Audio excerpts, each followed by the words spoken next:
இது வந்து நம்ம என்ன பிளாக் பார்க்குறோம்னா பெரம்பூரில் லொக்கேட்டட் ஆகிருக்க தனலட்சுமி சீனிவாசன் ஹாஸ்பிட்டல் கிட்டத்தட்ட அங்கே இருக்குது.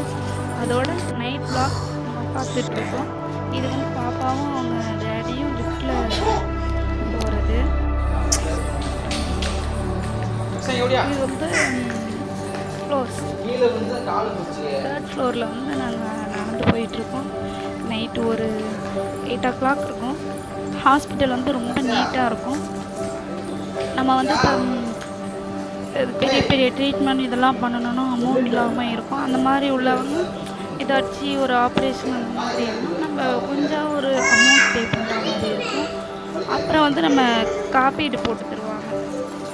அந்த ஸ்கீமில் நம்ம பார்த்துக்கலாம். ஆனால் ட்ரீட்மெண்ட் வந்து ரொம்பவே சூப்பராக இருக்குது, நல்லா பண்ணுறாங்க. வந்து இப்போ 3rd ஃப்ளோரில் நம்ம போயிட்டுருக்கோம். லிஃப்ட்டில் இருந்து வரலாம், படிக்கட்டு இருக்குது. அதுக்காக ரேம்ப் வால்க்குன்னு சொல்லுவாங்கள்ல, கீழே இந்த சுரங்கப்பாதை அந்த மாதிரி சறுக்கைன்னு சொல்லுவாங்கள்ல, அந்த மாதிரி நடந்து போகிற இது வசதிகளும் நமக்கு இருக்குது. முன்னாடி போயிட்டுருக்கோம். அது மாதிரி சாப்பாடும் நமக்கு வந்து ப்ரொவைட் பண்ணிடுவாங்க 3 வேளைக்குமே. இப்போ வந்து பேசணுன்னாங்க என்ன அவங்களுக்கு தேவையான சாப்பாடு வந்து 3 வேளைக்குமே இங்கே வந்து ஃப்ரீயாக கொடுத்துருவாங்க. சாப்பாடெல்லாம் ரொம்ப நல்லாயிருக்கும். இது வந்து வார்டு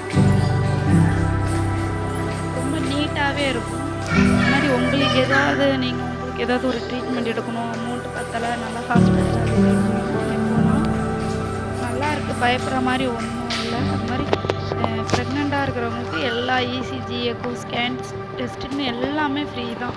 ப்ளட் டெஸ்ட்டுன்னு அது மாதிரி டெலிவரி சார்ஜஸும் ஃப்ரீ தான். நமக்கு டெலிவரி நமக்கு 1 கிராமில் காயின் கொடுக்குறாங்க, கோல்டு காயின்.